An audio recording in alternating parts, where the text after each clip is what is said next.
this game, first and foremost, I said it on Tuesday.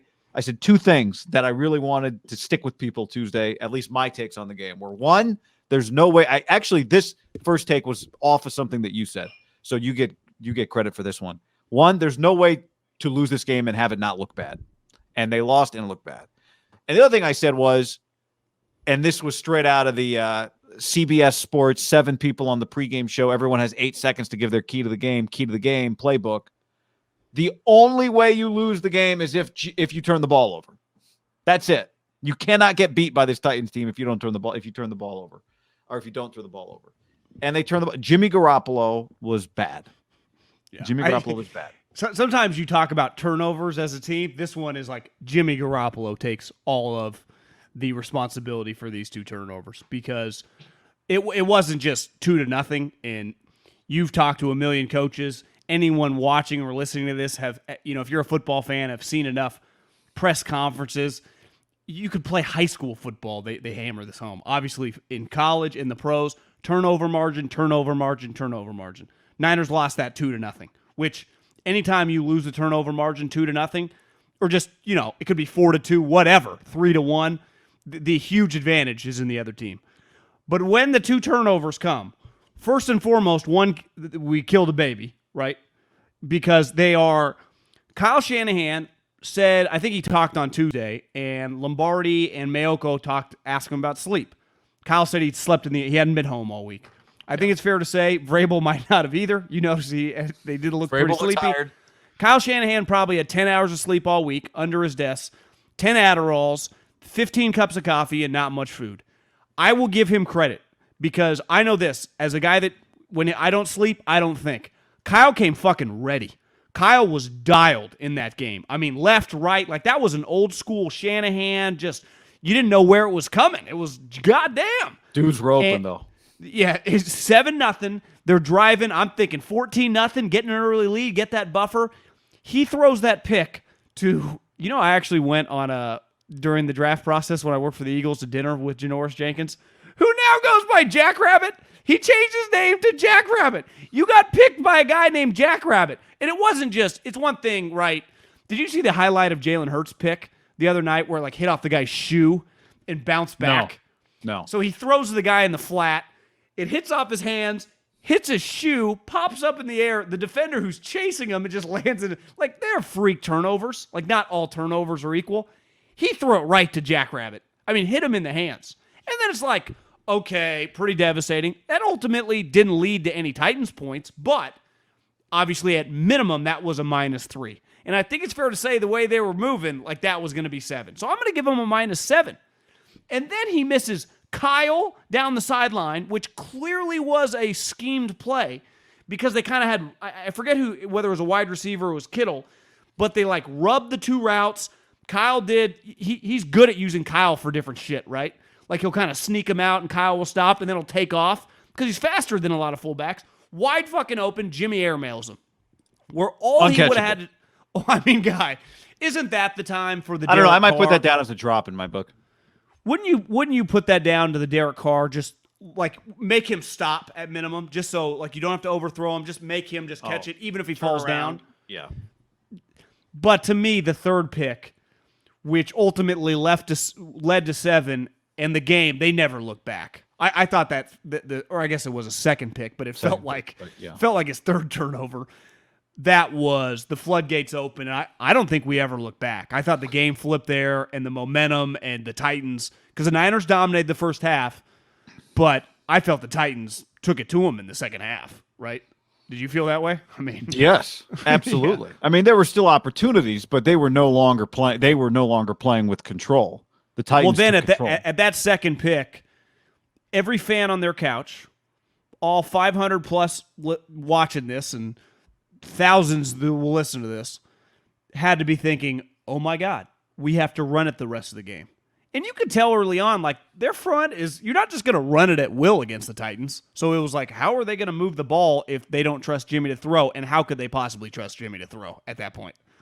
It threw everything off. Yeah, I mean, they had no choice at a certain point. They then turned into a situation where they had to. And I trust Jimmy to throw in this game as much as I trust Jimmy to throw in any game. I said this for months. Nothing changes for me. Whether he throws 3 picks or no picks, the next throw, I don't know what's going to come of it. I don't know if it's going to wobble over the middle and Buster Screen's going to pick it, or I don't know, it might hit a wide open George Kittle running free and he might go for 47 yards. I don't know.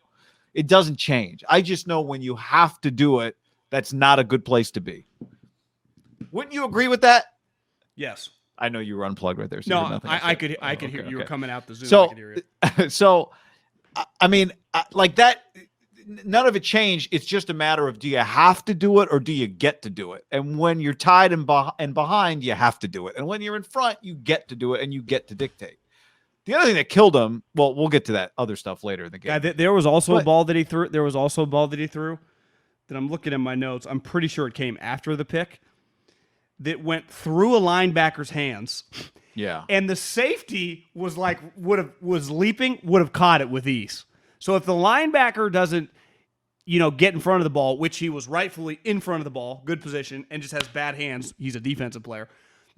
Unless the safety just full on drops it, it was going to hit him in stride in the air. It could have been picked by 2 guys. And that was at the point where you felt like the floodgates were like, oh my God, he could throw a pick on every single route. And again, like, in fairness, not necessarily to Jimmy, but just NFL player, short week, it's intense, you're tired. Like, you could just see the defensive players in the Niners were wearing out. But there's only so many coverages you can run. It felt like Jimmy didn't even know what he was looking at. Yeah, like I said, I think he's the same every game. I really do. I thought he was worse. I mean, the results were worse. There is no question. The results were worse. I just mean, I just think some games you get it, some games you don't. I think it's largely the same. Are you dictating terms or are you not? And they were not. And it was because of him that, they called a timeout at the end of the first half because Kyle knew Tennessee gets the ball first to start the second half. So let's make something happen here. And, they made nothing happen and they packed it in. They can't get the ball down the field with one throw. Like, there's a fundamental problem, which is they can't get the ball down the field with a single throw. They can. They just run a 5-yard slant and Debo takes it 60 yards. Right. Now, they almost did it with the use check play, but they cannot throw the ball over the top. Can't do it. On the one where he got ear hold? Oh no, on the one where he's going down the sideline. The one who's wide open. Can't do it. What about the screen where they got ear hold and they called the face mask? A little lucky, but yeah, that was a 40-yard play. Yeah. I thought that was coming back. I thought that was the one where I thought there was the penalty on Travis Benjamin. Then they had the fourth and Karma got him because Jimmy threw a pick on that use check drive. How about the 4th and 6th throw where he missed Ayuk? Turnover on downs at the Tennessee 41-yard line. I thought upon replay, maybe Ayuk was supposed to stop. I don't know. There was a hand. Jimmy was trying to throw around a defender, but it was a 4th and 6. They didn't. Ayuk was open. They missed him. Well, two things.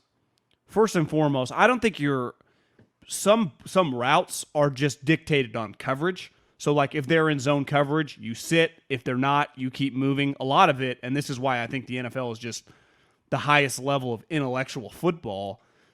Like, these guys, these are situations that are fluid. You call a play, he's supposed to do something or not based on the coverage, right? He stopped. I think Greg Olsen was like, he stopped. He clearly saw he had a little hole. Jimmy led him. They're just not on the same page. But I go back and listen, I give Kyle a lot of credit. You don't sleep all week, road game, coming out firing. That individual situation, he's going for it on 4th and 1. I'm all for. It felt like they had multiple false starts. They first start pointing at Kittle. He doesn't get caught. Kittle had one earlier. Freaks. Yeah, Kittle had one earlier. But I think they thought Kittle had jumped, and then Trent didn't know what was going on. He jumped. That felt like an angry, fuck this, I'm keeping these guys on the field. Because once they went from 4th and 1 to 4th and 6, tie game, you're at like the 42-yard line. Like, I think if he just would have had 5 minutes to think about that, he would have probably punted, because they punted later in the game and they pinned him.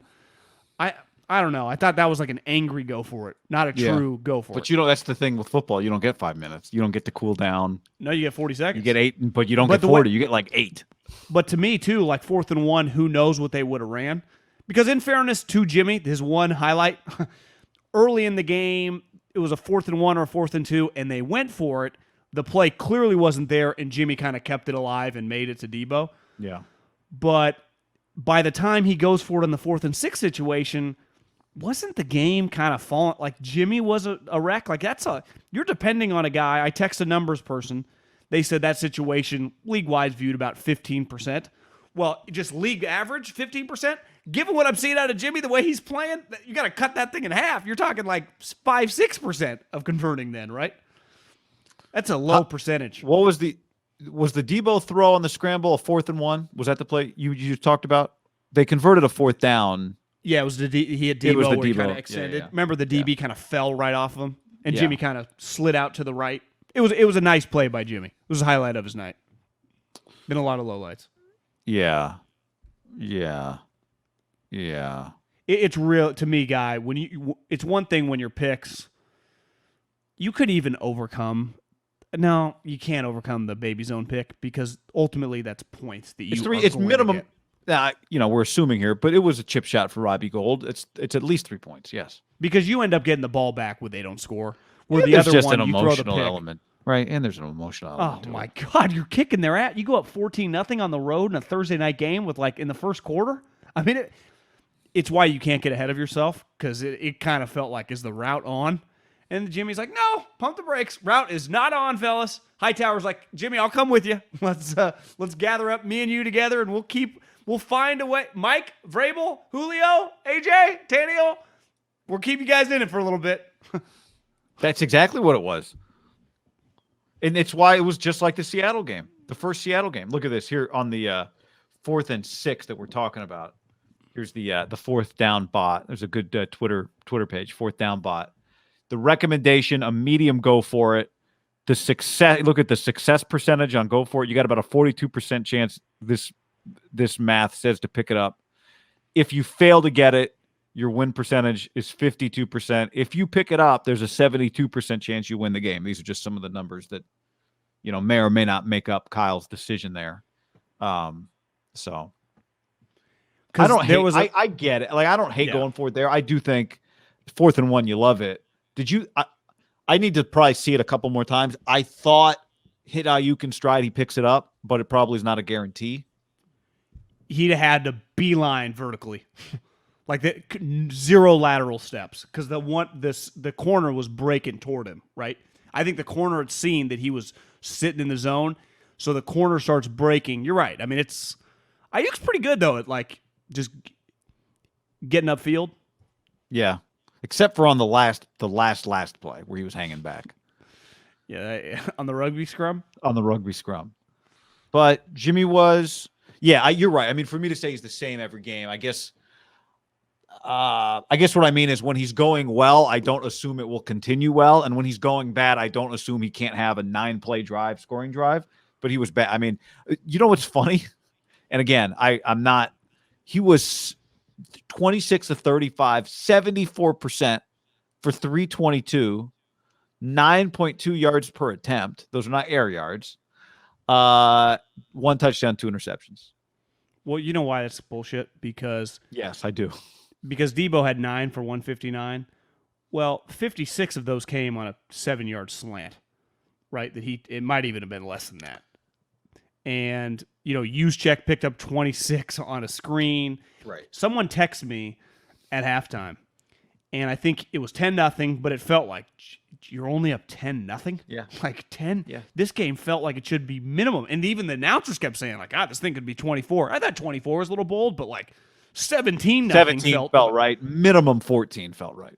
Pretty sure I didn't write down his stats. I have to look at the text message. I'm pretty sure he's 14 of 18 at half. But my text message was what they said is this is why the stats with Jimmy. Jimmy is not you can't box score scout Jimmy Garoppolo. You can I can box score scout Aaron Rodgers. I can box score scout a lot of good quarterbacks. Jimmy Garoppolo does not fall under that. And you know what? A lot of average quarterbacks don't because if I just told you Tannehill tonight was 22 of 29 for 200 yards and a touchdown, you'd be like, kind of a whatever game. I thought he was good. He clearly outplayed Jimmy. He was in control. He didn't throw any pickable balls. He made some great plays. That one where he rolled out to his left and he got hit right in the second half. I thought Tannehill was just... How about his first down scramble? fantastic. Will you agree? Like Tannehill's box score doesn't reflect like how he played winning football tonight against a defense that was kicking his ass. Yeah, but I mean, he was 22 of 29. I mean, he was, the yards don't reflect it, but yeah, I mean, he hung in there. I don't think we give too much credit anymore, like for accuracy as much as we once did. It's more yards and touchdowns. Like if you throw a 200-yard game, like no one's really blowing you. Because Jimmy threw no, but if you were, yards. but I do think if you're, no, that's true. But I will say this: if you're Tannehill, if you tell me before the game starts, Tannehill's 22 of 29 for 209, I go, well, that might not be good for the 49ers. If I'm remembering correctly, he had some balls like bounce off their chests, right? Off whose chest? I'm saying there were a couple Tannehill completions that were not his fault. Oh, the guys dropped. Yeah, I mean, then they also they let A.J. Brown almost throw an interception, which would have been an all-timer. But anyway, that's separate. A.J. Brown is a hose. You see that he throw? looked good. Yeah, he looked good. He looked good. But yeah, I agree with you. I thought Tannehill was better than Garoppolo. Look, there are just moments where you have to make the play. Your quarterback has to make the play. And most quarterbacks in the league can't do it. There's like less than 10 of them that you can consistently count on to make the play. And we can talk about Trey. If you don't have that guy, you need to spend your time trying to find that guy. It doesn't mean you cycle every quarterback you have until you get that guy. But until you get that guy, you don't have the answer at your position unless you're playing a quarterback on a rookie contract or a cheap quarterback. Then you can get away with it. Well, let's talk a little bit about Trey kind of indirectly too. There has been some talk, and I think it's gained some steam, and a part, so I wouldn't say justified, but understandably so, because the team had been winning, and Jimmy had been playing, I would say, very productive football. And the conversation of, would you keep Jimmy Garoppolo? And every time I hear that, not even because it was before he played one of the worst games I've ever seen, I'd puke in my mouth as a lover of the draft and a lover of capital. Under no circumstances can you give up 3 first-round picks for a guy that doesn't play for 2 seasons. That is, especially when you ain't winning much, right? That's not allowed. Like you ain't fucking Bill Belichick to do that. Now, I'm not saying they were going to do that. I never believed that ever, because ultimately Jimmy, I didn't quite know he still had this thing in the bag. I guess I did, but I don't know. Maybe I thought he had gotten away with it. But you never forget tonight, ever. And we had talked earlier in the week about Mayoko talking to, John Lynch or whoever. He didn't name the guy. Just how well he's been doing in practice. Fred Warner last week about Trey Lance. You ultimately, I text with a buddy on a team that might win the Super Bowl this year. Now, granted, he's texting me mid-game talking shit about Jimmy, like how bad Josh he looks. McDaniels? But I said, do you think Jimmy has any trade value? He said, how much does he make next year? I'm like, I'm pretty sure his cap hits like 24, 25 million. He said, no, 0 chance. You can't. You don't. Because a middle-of-the-road quarterback, and really, let's face it, Jimmy's closer to 20 to 25 than he is 12 to 10, right? Like when the full sample size plays out. You can't, even when you're really desperate, like the football team or whatever, can you pay Jimmy Garoppolo $25 million? Like, what's he getting on the open market? So Trey Lance, to me, the Niners are cutting him, and they're going with Trey, because I think specifically tonight, especially if Trey's playing well or whatever, I don't know how, if you're Kyle Shanahan, you ever forget this moment. Like part of last year in 2020 when Jimmy was injured, you don't forget the losses, but when Kyle, in the offseason having a cocktail, I was like Nick Mullins. Like it was CJ Beathard. Like those guys were never going to be my quarterback unless out of desperation. Where it's like, this was your starting quarterback. It's just, this is not, I can't do this. Now, ultimately, you traded for Trey Lance, not totally because of this, because he wasn't even around last year, but kind of because of this. No, you traded for him because I look at Kyle Shanahan like an F1 driver who knows his car just isn't good enough. He is good enough, and he's got some pieces that are good enough. It's every time I watch the rest of the league, it's crazy to me that Deebo Samuel and George Kittle play for a team that's struggling to make the playoffs, because those two guys are so much better than most of the players that you watch every Sunday, Thursday, Monday, Saturday, Tuesday, and sometimes Wednesday. They're just so good.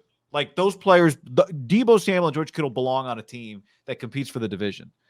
And even though they've got some good parts, the sports card driven by the quarterback, it's limited. It's limited. Kyle Shanahan knows that sometimes they can run a good practice round and, start with the third pole position. But John, when they get to Monaco, he can't win. He can't win. He knows it. And that's why he drafted Trey Lance. I figured out how to do it. You remember a couple, I don't remember what season, but remember the kid who's the son of the really rich guy in F1 whose dad bought a team? And then one of the teams was going bankrupt. So then the kid was racing for that team. And at first I was like, this kid sucks. He's only racing for his dad. And then it was kind of clear, like, well, I don't think he's great, but I think he's better than the Williams team. Should be. Anybody that drives for Williams is just constantly trying to get out of Williams. Haas might be the same. Ferrari, when I watched, had some down years. I don't know how they did this year, but I felt like Ferrari. But Ferrari had like the 18-year-old kid that I liked. What was that guy's name? I don't know, but they weren't winning. I liked him because the car's red. It was cool. Yeah, the Niners' car is not their issue. The driver is a disaster. Now, yeah, however you want to do the F1 analogy, the point is this. Sorry, just back to the reason Trey Lance is here is because we all know that this is in the bag. We all know, and we know that the high-end trade-off is not there. Like, it's one thing to get the 3-interception game from Brett Favre because he can win you 7 other games on his arm. But that's not Charles Leclerc. Yeah, that guy. Doesn't he drive for Ferrari? Or he did, in 2019, which was like the last season of F1 I watched. I'm a little behind here. Yeah, I mean, I'll be honest, whenever I watched, I was always on multiple edibles, and I wasn't really that locked in, besides Lewis and Verstappen.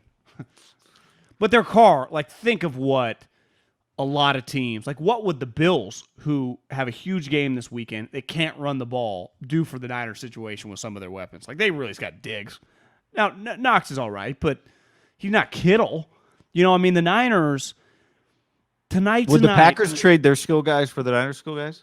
The Packers. So it's Devontae, but you're getting Debo and Ayuk and Kittle. And Trent Williams. I guess they got Bakhtiari, but I said skill guys, but if you want to call Trent Williams a skill guy, fine. I like that. I just think you have to lump him in. He's like a Hall of Famer, I'm just saying, I think the Packers would trade Devontae for Debo, Kittle, right? Devontae and Valdez-Scantling. And did you see what Wink Martindale said today about Devontae? No. What did he say? Well, they said, "Are you going to install the same thing you did against Devontae against Jamar Chase?" And he's like, "Well, Jamar Chase is not Devontae Adams. Devontae Adams is a top 2 wide receiver, and he's definitely not number 2." So, but you're right. Ultimately, it depends. When you have a quarterback like basically Aaron Rodgers, it does show you you have A.J. Brown. It was just A.J. Brown tonight. It was it. It was A.J. Brown versus all the Niners on offense. But their problem is their guy, Tannehill, was playing well. Jimmy couldn't get them the ball. And it was just the offense is all thrown off. Now, granted, you saw tonight, one problem for Kyle's offense with Jimmy, because he's limited as a thrower, is I think the better opponent, and clearly the Titans, are in a different stratosphere than the Falcons. A little harder. Now, Jeff Wilson's running his ass off, but you're just not getting these huge runs. A couple of the big runs were Deebo Samuel making plays out of his ass. I thought tonight you missed Elijah Mitchell a little bit. Now, and granted, I think Vrabel would say, you miss Elijah Mitchell. We're missing I got Julio on one leg. Derrick Henry's at home. Look at who I'm playing with. That's where it's that goes on the quarterback. So I'm not making any excuses because I'm just thinking about what the Titans are dealing with. They've been missing A.J. Brown. They haven't seen him in a month. Julio's been a shell of himself for 2 months. Derrick Henry's got a broken foot. And the Niners are complaining about Jeff Wilson. They have all these other guys like Jimmy. You just need to play kind of normal. Now, on the pick, the one thing you saw in the replay, and again, I am the last to defend Jimmy, did it slip out of his hands? Because it just kind of took a... But does he have small hands? Does the ball consistently slip out of his hands? I don't know. Yeah, I think part of the problem is that the accumulation of mistakes means there's no rooms for error. So the second interception doesn't kill you if you don't have the first interception. The second one doesn't kill you if you hit the throw to use check when he's wide open, right? It's the accumulation of several plays in a game where you had room for error, it looked like, and then you gave it all away. It crossed my mind. Now, I would have been totally for it and applauded it. I didn't think he was going to do it. When Jimmy threw the second pick and the game was unraveling, and I tweeted this, like, you got to yank him. Now, you say that in baseball or you say that in basketball. It's a little bit different in football. But, and listen, that kind of unfair to the kid. Throw him in situation. Playoff team on the road. You talked about the Bears place rocking. I mean, there are probably a lot of Niner fans there, but that place felt loud watching it on TV, didn't it? Yeah. Well, you heard the use check early chant, and I thought, oh, it must be a heavy Niner fan. And it was, obviously, but then a bunch of things happened in favor of the Titans, and it got loud for them too. Which could you have gone to Could you have gone to Lance after the pick? I think it crossed your mind. It crossed my mind that it would cross my mind, but I would not have done it because I still think you had enough. I think Jimmy can still make you enough plays. The problem was you also were going to have to then get off the field. I was waiting for Burkhardt to be like, let's go down to the Niners sideline, and they show a video. They show like the replay of Kyle looking at Trey and start, warm up, just gut up. We did not get. If I were having a pre-game meeting with the broadcast team, I'd be like, all right, fellas, I would turn to the director and I go, Stan, I need more Shanahan reaction shots, please. I need Shanahan reaction replays. If you don't want to cut to him live after the fourth down miss, after a pick, I need Shanahan reactions. So, someone linked, maybe me and you, maybe just me on Twitter, of his reaction after Jimmy fucked up the Ayuk throw, of him going like this. And that's when he was in the background, right? Yeah. He was. Do you think he can even talk to Jimmy Garoppolo on the flight home? He hasn't slept all week. I mean, he's just no sleep. They're kicking their ass, and they lose the game by 3 points. And Guy, I just, to me, that game is like, how do you take? Trust me, we all want to go to the playoffs. I want to talk about a playoff game. I can't pick the Niners to win a playoff game because if bad Jimmy shows, you lose. It's really that simple, you know.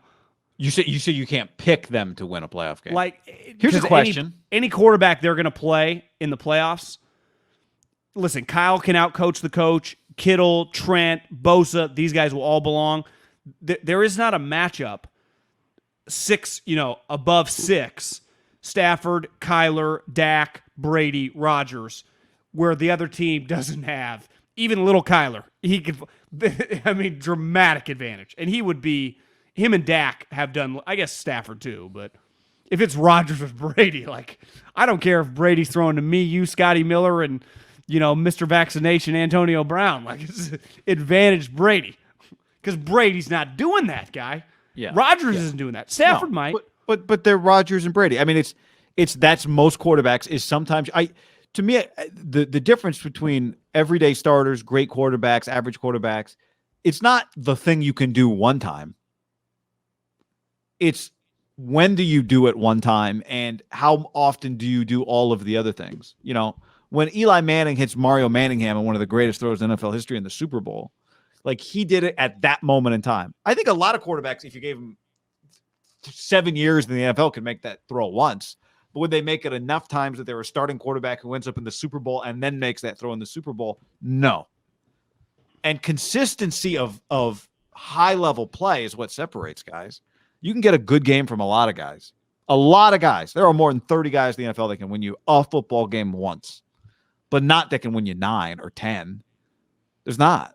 And so, whatever. I mean, I think we've known this whole year, even at the beginning of the year, I think you and I very early, the idea that this was a Super Bowl team. But this goes back to the Trey thing with your Eli analogy, because Jimmy doesn't even have those freaky great plays in him, really. Right. Well, what was the game a couple weeks ago? He had that long throw to the sideline to Ayuk. Outside the numbers. It was a very good throw. It was out of character. Between the honey hole, right? It was like between the corner and the back safety. So wasn't that a Musgrave comment? Yeah. Hit the honey hole? That was a Musgrave. That was a Musgrave. Maybe it was the Bengal game, but that's. I mean, wouldn't you say in the NFL, like the deep out between the corner and the safety is like? Yeah, it's alarming that throw is that unusual. Yeah, but your thing of like Eli doing a crazy play, and this goes back to the Trey thing. the Niners don't have extraordinary. So they just have Jimmy can be just really solid. He can just be really solid. But that's like his ceiling is just really solid. The problem is his floor, he can mix in a little really solid. Like I'm going to do with some cinnamon on my White Russian. That's what the YouTube told me to do. But he also has this floor, which is like hitting defenders in stride. I mean, in stride where you're watching going, even balls that don't get picked. He has balls that don't get picked that look, we consume a lot of football. Everyone listening consumes a lot of football. Like, obviously, you expect, and I tweeted this, I made a joke about Zach Wilson. I said the only way the Niners lose is if Jimmy doesn't just hit basic throws like Zach Wilson can't do and turn it over. And he didn't do either. So it's like when his rudimentary basic stuff kind of falls off a cliff, which I guess that's where the great, like Rodgers, that happens once a season. Jimmy, that can happen half the games. And then if he can just avoid the picks, his team's good enough, they're going to win half those games. And then the other games, he'll be fine, and they can get to 10 or 11. The problem this year is Jimmy's, when he's a little off, sometimes it bleeds way closer to being like, oh my, is this guy playing like a bottom 5, 6 quarterback in the league right now? He's had stretches in games this season against good teams. Part of it, they just played a lot of playoff teams where it has cost him games, right? And you're right, because he had the first couple drives, he was fine before the pick, but he can just have these series that look like Zach Wilson, that look like Trevor Lawrence right now, that look like, just I can't even think of really shitty. Davis Mills actually playing pretty well. Just say really bad quarterbacks, Daniel Jones, right? And those series, it's 3 and out doesn't kill you. Like the Niners would have died for 3 and out, right? On the ball that he threw the pick. Go 3 and out. He hits the fucker in stride, and then all of a sudden it's like, are they at like the 22-yard line right now? and then the whole place erupts, and then Vrabel starts getting sweet, and then he's like, get 11 in the game, and then 11 starts plucking balls out of the air. It's like A.J. Brown shit. Plus Julio in 11 plus Antonio Brown. Yeah. Florio apparently tweeted, in one half, the Niners went from, wow, they can get to the Super Bowl to, and a picture of Gilligan from a very old TV show some of you may know. No one was talking about them going to the Super Bowl. What are you talking about? Well, no, they was somebody talking about them going to the Super Bowl? Well, I think they were gaining a lot of momentum as like the team no one would want to fuck with in the playoffs and like watch out, the Niners are coming. I think them and the Colts are playing that game. I don't know Super Bowl, but it's like this is a team that's red hot, that's playing well. Yeah. I would say that first when it's 10-0, you got to be thinking like this team could. I got a couple texts. 11-6 is on the table. Well, yeah, but that's different than going to the Super Bowl. This is my point on Jimmy. You can't go because you weren't thinking about the bad Jimmy. You hadn't saw bad Jimmy in 4 games. No. I'm saying if you had said to me after that first drive, like, well, could they go to the Super Bowl? I'd have said, no, they can't go. They can't do all of that because you can't get that many in the playoffs. It's one and done. You're out. And every team you're playing is like the Titans, but even probably better. And you're not getting a bye. So no, you're not going all the way with that second. By the way, I'm just talking about the quarterback with that secondary. No.